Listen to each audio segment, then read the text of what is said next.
Today, I want to go over what I learned watching this movie documentary called The Red Pill by someone named Cassie J. Basically, the premise is she was a modern feminist that reached out to a lot of men's rights activists to speak with them about their movement and opinions on feminism from both sides. It got a lot of backlash because throughout the film, she ended up changing her views. By the end of the film, she was no longer a feminist. I just watched the whole thing. I want to highlight some of the most impactful scenes, kind of talk about what I gathered from the experience of watching it. Actually, a lot of these things I have already thought about in my own descent down the rabbit hole of learning about how the world works. It's nice to see a woman talk about this kind of thing. Men's rights are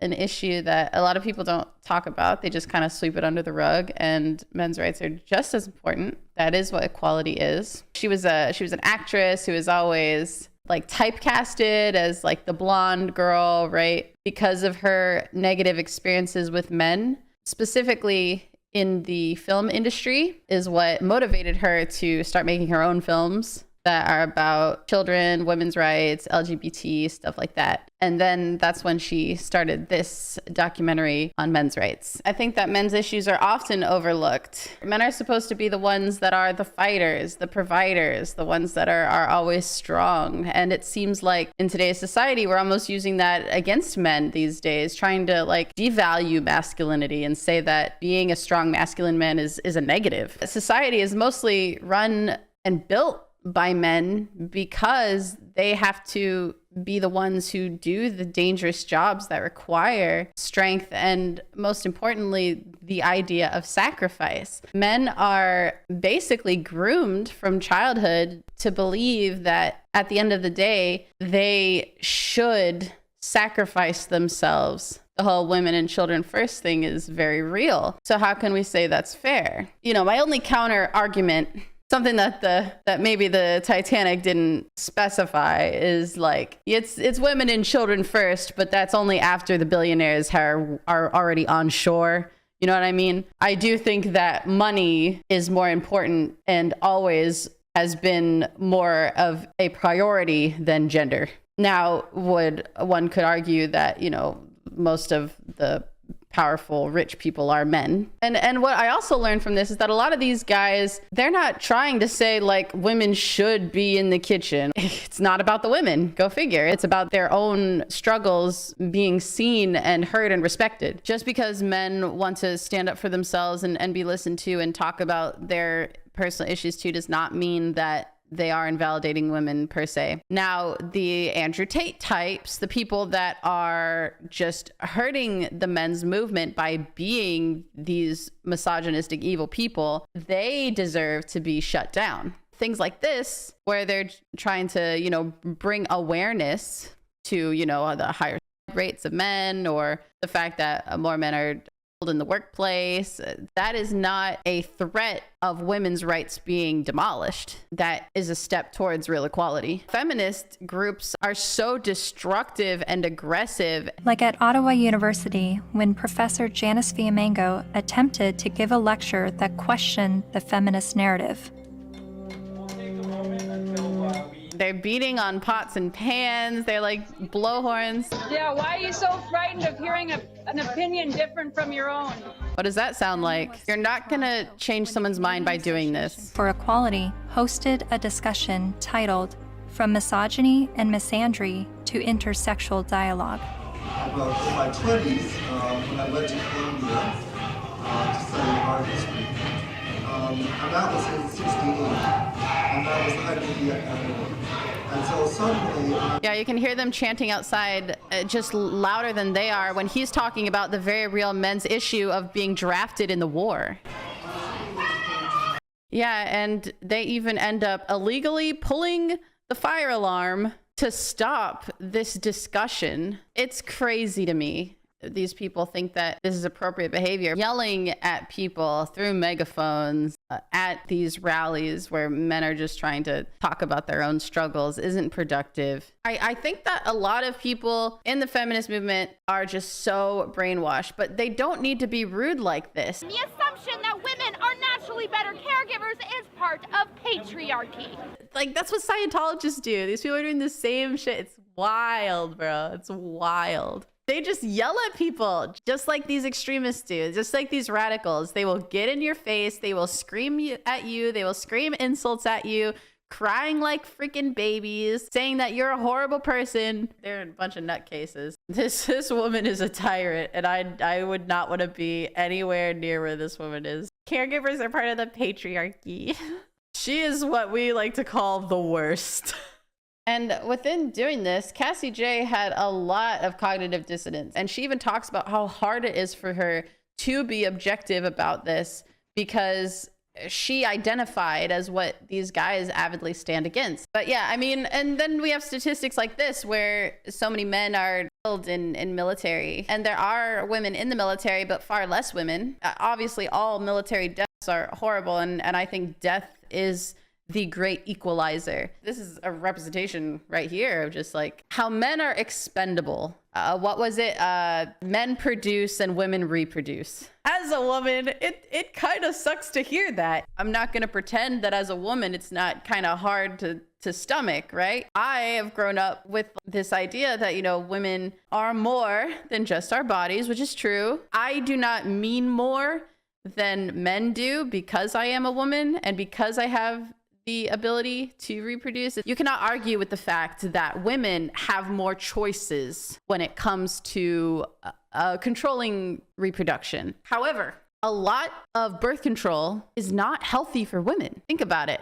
You are manipulating your hormones every single day with a pill. I used to have the ring, and that would just like mess with progesterone in my body. The IUD things where they like literally inject, like it's a small surgery in your arm and it like slowly like releases. I agree that women have more control over contraception. However, I do not think that these forms of contraception are safe for women. I was terrified to learn that the ring, it's why I stopped using it eventually. It actually can cause blood clots. I think that more people need to talk about that. I kind of see how maybe some women would leave it up to the man. I don't think a vasectomy is a good idea until after you've already had children or frozen your sperm for later, because there is a chance that it's not reversible, which is the narrative that's going around, is that vasectomies are reversible, 100% reversible. That's not true. That goes along with, you know, hurting your body in order to be sexually promiscuous. So I think that you shouldn't have sex with someone unless you're willing to take the chance. But, you know, that's a hot topic. This next clip is from Wendy Williams. It's terrible. So before we were married, he promised me we would have 2 kids, and now he doesn't want any more. My friends think I should trick him and stop taking my birth control. Men have never been in control of our bodies. We're the ones in control. Clap if you think that she should trick him. My people. Can we talk about the fact that there is a man in that audience who is also like, yay, completely trick your husband, trap your husband into a child. Look at him. Oh, yes, queen. Yes, I'm on TV. You go, girl. Are you kidding me? It's insane. So the story here is that a woman slept with multiple men. She ended up marrying one of them, and she ended up having kids with him. Well, she was out of town or something, and the son, he got extremely hurt. He had to go to the hospital, and he needed blood. The father ran to the hospital just to find out that it wasn't the same blood. The woman had lied to him, and he had been taking care of a son that was not biologically his own. He couldn't help him in that moment. He couldn't give that boy the blood. And he had been betrayed by the woman that he loved. Oh yeah, the pay gap thing. Like I said, women don't have as dangerous jobs. If you have a more dangerous job, you get paid more. that is what it is. Men aren't in the home as often, blah, blah, blah. Well, that's because they're working to take care of the family that's at home. And so people need to keep that in mind. This poor father, him and his wife were in a custody battle, and she was overweight, and she purposefully made the child overweight. You know, this little boy, very impressionable, you know, giving him brownies, letting him stay up all night, right? To try to get him to want to spend more time with her than the father here. And so the father was trying to prove like she's a terrible mother. He always kept his son active and had him eating right. So then after time, the boy started gaining weight, getting bullied at school, started getting made fun of. And so the father, wanting to help him, he started letting the kid journal his weight and stuff to show people who are dealing with the custody that he gains weight every time he's with his mother. And instead of validating that and looking into it, like to the health of the child, the court ordered, you're not allowed to weigh the boy anymore. My son's mom wanted to have children with me, and I had always refused, right? So that was the whole thing. She tricked him into having a child in the first place. And so then he had a child, and he loved his son very much, but he didn't want to have a child with her because she was a that's fair. I think what would be really great is that if in the social work community that there were 2 social workers for every family that is in a custody battle, one that represents the father, one that represents the mother. Ideally a man and a woman, but I understand, like we talked about earlier, women are probably more prone to work in social work, so there probably aren't as many men working in social work as women, because women, you know, just naturally kind of go towards working with children. And that's been proven by the documentary Brainwash from Norway, that if you have an egalitarian country and you keep it completely equal and you give everybody really equal rights, that people will just naturally go to their gender roles. Biology is not sexist. It is just nature. We cannot control that.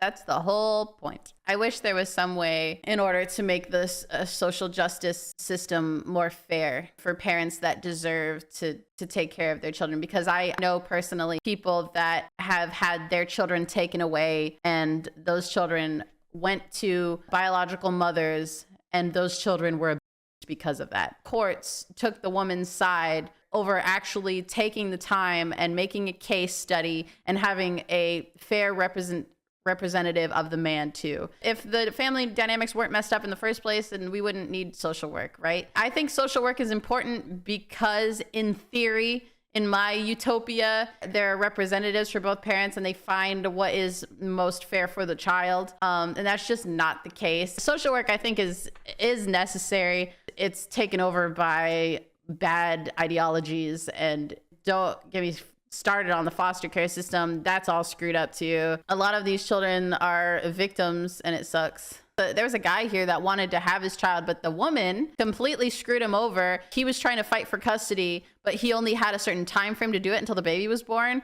And he had no idea that he had this, like, he basically had an expiration date on trying to claim his child. She didn't tell him in time. No one told him in time, so he couldn't fill out the proper paperwork. Imagine bureaucracy. And so she was able to just give the kid away for adoption at that point. The adoptive parents are like, what do we do? And then it made me think, it was my own thought experiment, like, what would I do if I was adopting a child with my partner and we decided, oh, we're gonna go get the baby, blah, blah, blah. And then all of a sudden this man says, I'm the father, I want the child. This woman screwed me over from being able to have my child. Can I have my child back? Then we'd be in a conundrum, like, oh God, do we go against the bureaucracy and do we just believe this man that we don't know? Like, what is he gonna do with this child? This one in particular, this story right here, see? I think that, like, the longer down the road, the harder it would be, I think, for me. I wanna adopt a child to save a child from someone who doesn't already have parents, right? That's why I want to adopt. So look how sad this is. He just wants to love his baby, but the woman put it up for adoption behind his back, basically, and he couldn't do anything about it. As someone who appreciates and respects parenthood, I would do everything I could to try to get that baby in the right hands, and you know, I would adopt another who doesn't already have a father willing to take care of it. I do not think that because the mother birthed the child that alone makes her a better caretaker in general. That doesn't prove that you can be a good parent. And no matter what, it's not fair to split a child between 2 homes. There are definitely men who just leave and say, screw the kids that I've made, and You know, my brother and I are products of that, and it sucks. My mother had no help growing up. My mother never got remarried. She had to work 3 jobs to be able to support me because my father was a deadbeat. So I think that only proves further that the men who still continue to pay child support through the child's development, even to women who are tyrannical, I think that proves that they are at least trying to support in one way or another. This is a little graph she did about like the green means like something that would be favorable to the father. And, you know, no matter what, if the mother does not want the child, no matter what, every option is not favorable to the father. Before we go on, this guy here, guess what? He went to Cassie J's wedding, the one who made this. He put his neck out talking about men's rights, try to fight for more equal laws. And this man was shot outside of his home with a hit and run. I don't know. Seems sussy to me. Yeah, the motive was unknown after the red pill was released. Okay. Oh yeah, and by the way, I'm talking about this through the lens of someone who's, you know, trying to speak up for men who can't speak up for themselves in this society. But I definitely 100% believe that, you know, women, we are biologically created to bear the child. So of course we're biologically created to take care of them better in theory. But I think that there are evil women who are not meant to be mothers. And I think there are very, very good fathers who have been stolen their right of fatherhood. Yeah, I definitely believe that there needs to be a healthy masculine and feminine representation in every household for sure. It's hard for single mothers. I do think that we live in a world where you need 2 incomes to take care of a child. Like I said, my mom had to work 3 jobs in order to take care of me. So, you know, if she had a second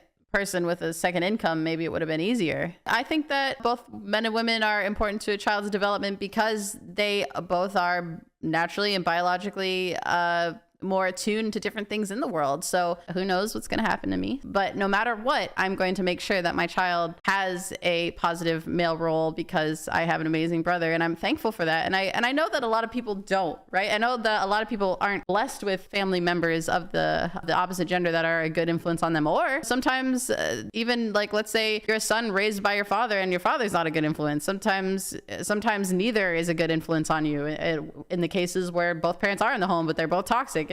I'm extremely lucky that I have my brother. I think that we are a generation of fatherless children, and it's really sad. And that could be for a plethora of different reasons. It could be because a lot of the fathers left or were abusive, and it could also be because the system is geared towards women. It's hard to say at this point because we've all been propagandized so hard, and there's no way to know except on an individual case-by-case basis. And if they are raised by one of the influences in a negative way, it will have extreme consequences for them in their adult life, or, you know, it'll get Freudian. As a society, we don't see men as human beings. We see them as human doings. What can men do for society? Rather, what can they be for society? It is a very strong sentiment. Masculinity is not inherently toxic, I don't think. I think unchecked, repressed masculinity is toxic. I wish women in certain places were more protected. Women do get assaulted all the time, still to this day, by evil men, but it's not because they're men. It's because of other factors. So I wish there was a way to protect women from those assaults. Obviously, all domestic violence cases are very extreme and very horrible, and I feel very bad for all of the victims. Yeah, only one state has a shelter for men. That alone proves that society doesn't see domestic abuse with men as a real serious issue, and of course it is. Yep, and some of these places have over 1,000. It completely validates that horrible rhetoric of get over it. You're a man, stop crying. So what if she hit you? There's this part where they literally said that the men were asking for it, victim blaming. This woman she had a shelter for women, but also a shelter open for domestic violence against men. This is just a bunch of women a long time ago. I don't remember exactly what year this was, but they're all talking about like how they all have violent tendencies. The narrative is just all screwed up. This actually proves that there are more men victims of domestic abuse than women, actually. The most violent person I ever been in a relationship with was a woman. She shoved me and pushed me around. I also stopped her from running out into traffic while she was drunk one time because I didn't want her driving home drunk, so I hid her keys. I guess I'm a statistic, you guys. Nice. Something this documentary really made me think about is circumcision. The question becomes, is circumcision necessary? This poor little boy, his circumcision got completely botched, so now he doesn't have his, and it is really, really sad. At the end of the day, it is an unnecessary trauma, a physical trauma on an infant child that already just went through childbirth. Your body holds trauma no matter how old you are. Maybe messing with a infant's genitals before they can consent to that, maybe that's not good. The only real comparison I can make is I know that a lot of mothers kind of force their baby daughters to get their ears pierced before they can consent to it, and that I also think is kind of messed up. Obviously, I don't know. It doesn't personally affect me, but if there's a way to keep my son as healthy as possible, if I have a son one day, then of course I want to do that. So it's important for me to make that choice before I have a child one day. If a woman is unconscious and isn't able to make a decision that they will by default circumcise children, you have to think of the origins. I think it's an important question to have. I don't have an answer. Okay, I'm a lady. I'm a woman. I don't know. Y'all have the machinery, I imagine. So, hey guys, Editor Ellie here. This is a highlight from a live stream I did on YouTube. I do have more information about the subject of circumcision in particular. Yeah, something that is very important to keep in mind on this subject that maybe not a lot of people know about. That procedure was justification for something that ended up destroying the lives of a family and a young boy in particular, and also started a movement with a toxic ideology that we still are discussing today. So just wanted to throw that in there. Back to the video. Oh yeah, so this part of the documentary this was political posturing, because right before this happened, they literally shot a bunch of boys, but no one reported on that. It wasn't until the girls started getting trafficked that there was any kind of news about it at all.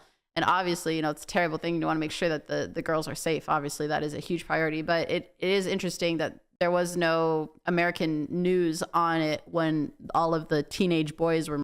It's all a disguise. It's not even the narrative is to support women. It's to not support men. And there are a lot of similarities with these extreme feminists with a certain group these days. You know what I'm saying? Because I speak out about men's rights. I speak out about the corruption of e-girls. I speak out against harassment not being put on the same level as J.K. Rowling being a TERF. They have to go down the list. What is she today? She's a bigot. She's a TERF.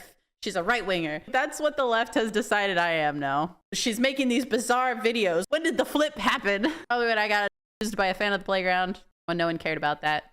Probably when I flipped. It's so fun. Scientology is just like these people. Our society is completely screwed up. They're not gonna watch this film, and they're the ones that should. To say I enjoyed watching it is a stretch, because it makes me fear for society. It makes me sad to see that our society is going down that hole. But once again, I definitely recommend watching the documentary called Brainwashed out of Norway. It is like, what is a woman if it wasn't hosted by snarky Matt Walsh? What's important about critical thinking and being on reactionary side of YouTube is trying to find solution in these issues, these very real social issues. The red pill has been taken over by bad actors, though. Everyone uses the Matrix analogy these days. Oh yeah, they're talking about the MGTOW thing. Men go their own way. I'm a WGTOW femcel. I'm proud of it.